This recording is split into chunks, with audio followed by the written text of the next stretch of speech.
Greetings, you are more than welcome back to Little Miss Dropstitch, and today I have our very first tutorial for you, and perhaps the doubling cushion video brought you here. So today I'm going to show you how to insert a zip into your knitting. If you've inserted zips in sewing, hated it, all went wrong, great, it doesn't matter, okay? This video's for you, it's much easier in knitting, okay? So this is the doubling cushion pattern that I designed. Again, OB has clearly been enjoying this cushion with all the dog hairs on it. So all we're going to need is the zip, and I've put measurements and things like that in the pattern. Okay, and then a very sharp long needle. So it's not like a normal sewing needle, it's really thin, because I want to sew with wool because it's thicker and it's the same as what I've used, so we won't see it either. Okay, so that's a normal tapestry needle you might have used for sewing up your sides. Okay. And then this is the sharp long one. Okay, if you're unsure, ask your haberdashers or the inquiries team via email. Okay, that's what we want. So I have sewed one side of the zip, okay? And as we always want to check when you're doing zips, give it an open and close just to make sure you've not caught the teeth, okay? The reason I like putting zips into my cushions is because who wants to count equidistant buttonholes? I don't. So yeah, I like them for that. Some people do completely sew the item shut, but I do like to be able to wash it, evidently with having a nephew that's a Labrador. So I like to be able to wash them, so I want to be able to take the cushion cover off rather than it being sewn, and buttons just seems fiddly. So, here we go. What I'm going to do is use the same yarn as my project. This is variegated yarn. I have used two different ones and that's all in the pattern. But yeah, for the sake of this, we're not going to see, it's going to be okay. So yeah, I've used the orange side there. On the other type of cushion I did the worsted way, I did the ribbon orange, so I just used the orange colour. Okay, so the amount I'm going to take off, probably just double the length. Okay, then nothing fancy, I'm going to do a knot in the bottom. 2 times. Okay, maybe 3. There we go. Then thread it. So the way I thread, okay, fold it in half, pinch between the 2 needles, and just shimmy it along, so there's no need for licking wool and coughing up fur balls and things like that. Okay, apologies, you'll also need some pins, some seamstress pins, not these ones because we don't want them to get lost and then, you know, prick someone's bottom on them or whatever when they sit down. So you want the glass headed ones like this, okay? They can be bent, they can be wonky, it's just to pin it into place, okay? So, we've got our needle threaded. Then when we pin, okay, and this is why I designed it with a rib stitch, because it's stretchy. Okay, so at first you might think, blimey, this zip is way too long. It's not, okay? And it is in instructions, but we'll also sew over those ends as well, just to give it that bit of professional finish, and the zip ends can sit there all nice and snug. Okay, so when I pin it, I want to overlap it just a tiny bit, okay? So there's the teeth, and I want to overlap just a tiny bit, okay? So I will be pinning and sewing just in front of those teeth. We don't just catch them and sew over them, okay, because it won't open and close. But I promise you it's just a dead easy running stitch. It's not even tiny stitches. Okay, so doesn't matter which way the pins go either because we're not on a sewing machine. So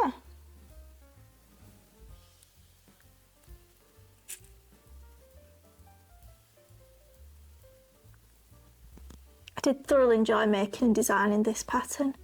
I'm desperate to do some, I've got some Jameson's Shetland 4-ply, so I'm desperate to put 2 of those together and use it up, crucially, and do a meld cushion.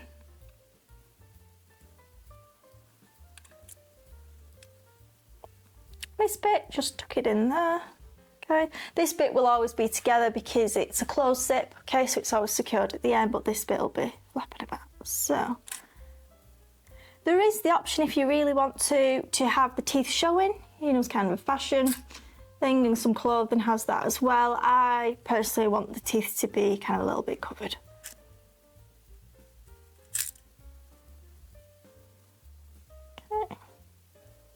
tuck that end in. And there we go. It doesn't really matter which end you start at either. Okay, I actually unpicked this for the demonstration, so I know there's a little bit here that I just took back a bit to tie knots, so I'm just going to secure that bit. But you might want to just start there. I wouldn't do enough to do the whole thing, just because, especially this, it's really not spun very tight at all. It's just kind of frays, comes apart, gets worn. So I do two separate ones, okay? So let's turn it round. I will just sew this end a bit here, so wrong side, putting my needle through, and it's really sharp. Okay, I'm just going to secure that one a little bit.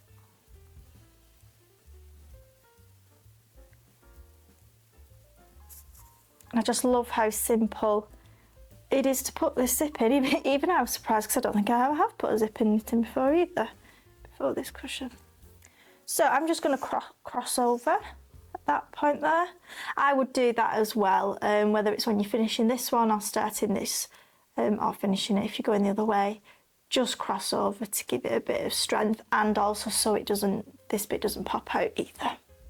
Okay, so we'll just go through there a couple of times. Okay, now we're up to this bit.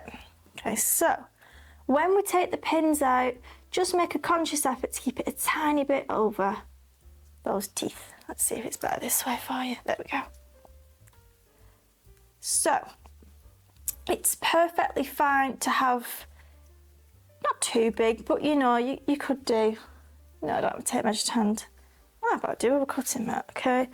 So yeah, about 1/2 centimetre, okay? So it's perfectly fine to have them about 1/2 centimetre on the back. When it's the front, I wouldn't do that because we'll see it. So I'd do, if you did want to kind of get it whacked on quick, I'd do small ones for when it's the front, but yeah, you're welcome to do, I wouldn't say more than 1/2 centimetre. Let's see, yeah, that's what we've got here on this side. We'll see how this looks actually, because this has turned into purple with the variegated yarn. It's completely the opposite of what I'm doing. Okay, let's hold it so you can see it. So I'm just making a conscious effort to secure this bit at the end, because that's the bit that's kind of going to get, especially if you've got kids, you know, it might get used and abused a bit with, you know, people tugging it in and out. So just conscious effort to, I'm just pushing the stitches over that lip, okay? Right, see how quick this is as well. So remember, I'd say, yeah, leave just 1 stitch wide, little stitches on the front, remembering not to go too near and get in them teeth because then it won't close.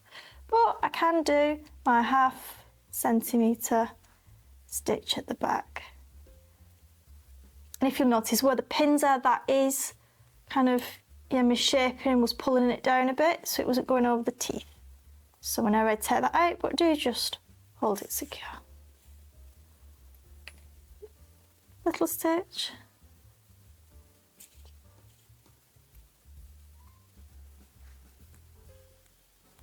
Big stitch. You don't have to do little and big, it's just me probably being a bit lazy and wanting to do it quickly. I'm definitely getting a hot chocolate after this because the weather's been atrocious, which I kind of like it raining and being inside and cosy and crafting. It's just, I'll be having hot chocolate, but it just won't be that quite autumnal feel yet because there is some English warmth in the air. We have had, I think we've had summer, not being pessimistic, but I'm being realistic. So we had 2 very hot weeks in June. Well, hot for us, it was about 26 to 30 degrees Celsius. But it seems that was it, because it has just rained pretty much every day since. But I do love rainy walks just by myself in the drizzle along the canal. Just take that pin out.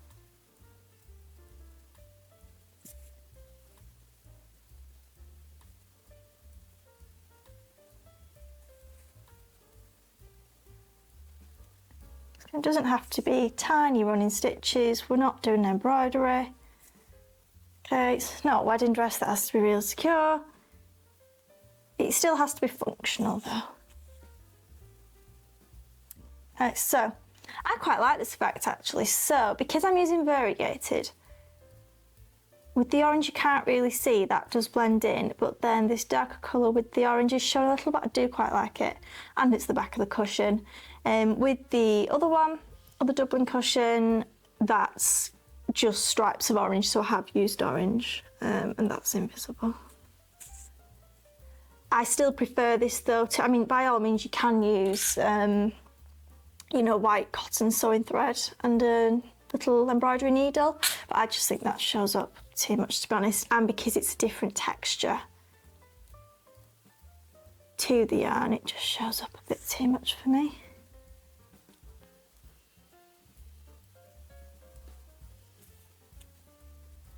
I think this cushion would be good. Thinking of my 4-ply grey, definitely. And then what would I merle it with? Maybe a light pink, you know? That could work. You can tell I'm just fully ready to embrace the wintry moods. Although I have really been appreciating the light because I get so sleepy in winter. So again, here if you look on the back, so just a fraction, okay? That yarn is over the lip because when it closes, I don't really want to see it. If you do, that's fine, you could sew there, just making sure you're not sewing through or catching teeth. Honestly, it's like I say, I don't remember if I've ever done put a zip in before I designed this cushion, and it was just the easiest thing ever, especially with that nice stretchy rib. Yeah, because at first I thought this zip is too big, but it wasn't at all. And if you can sew a zipper that size or even better, want to use your stash, please do. So if the zip's too short, you just sew the edge together more. Obviously make sure it's still big enough to get your nice plump cushion out. You don't want a tiny, 6-inch zip. If your zip is too long, I'd suggest, chopping off at this end, okay? No, sorry, this end. So yeah, where the zip's at the top, then you can chop it off at this end.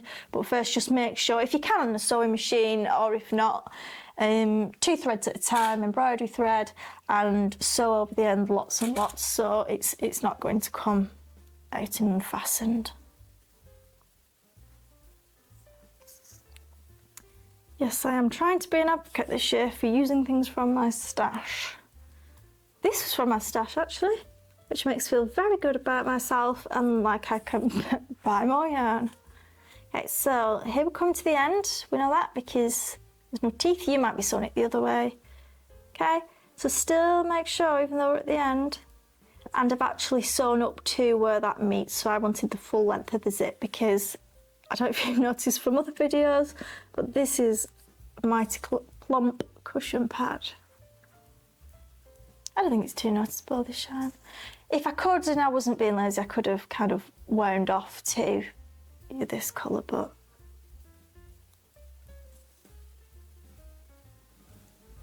okay, near the end now. So make sure your pins don't go flying like I've just done. And see, it just kind of glides straight through with this needle, so well worth it. I don't think a tapestry would even go through, would it? Oh yeah. Okay, colour me surprised. Okay, no. Yeah, that one's quite a sharp one. This is, yeah, it's not going through. Okay, not very easily. And it will make quite a big hole, so if you undo it, it will get quite ratty. But no, use what you've got in. Okay, if you desperately can't get hold of one of these, haven't got one, etc. I don't even know where this came from. It's just one of those that have like always been in my kit. And I don't use it much, to be honest. So here we are at the end. So I'm going to turn it inside out. So this is the wrong side, and I will just, okay, do a couple of stitches to secure. And then I don't do anything fancy, I just tie a knot.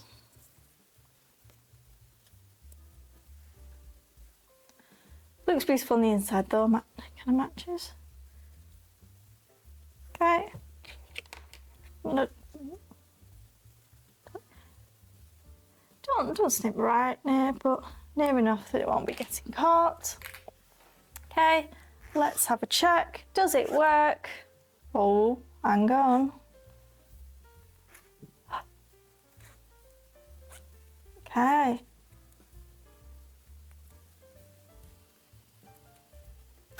There we go. Okay. It was just a divine intervention. We're all right. Okay. So yeah, absolutely. That's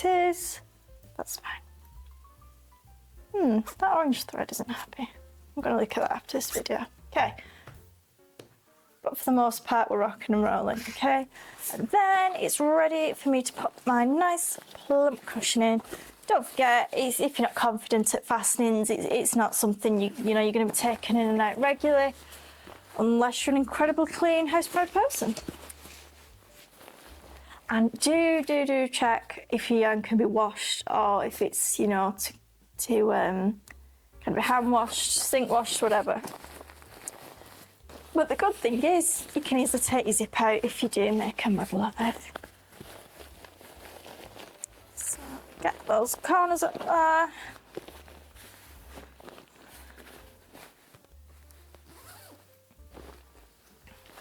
If you do know of other places to get sustainable duck feather pillows in the UK, please put in the comments as well, because or ethical, should I say, around sustainable. You know, I really love duck feather or goose down, whatever, because it stays, it keeps its shape. Okay, they're not the plumpest, but that's because they'll never go flat either. But obviously it's absolutely important to me that it's ethical, you know, they've kind of naturally fallen out, things like that. It's not harvested.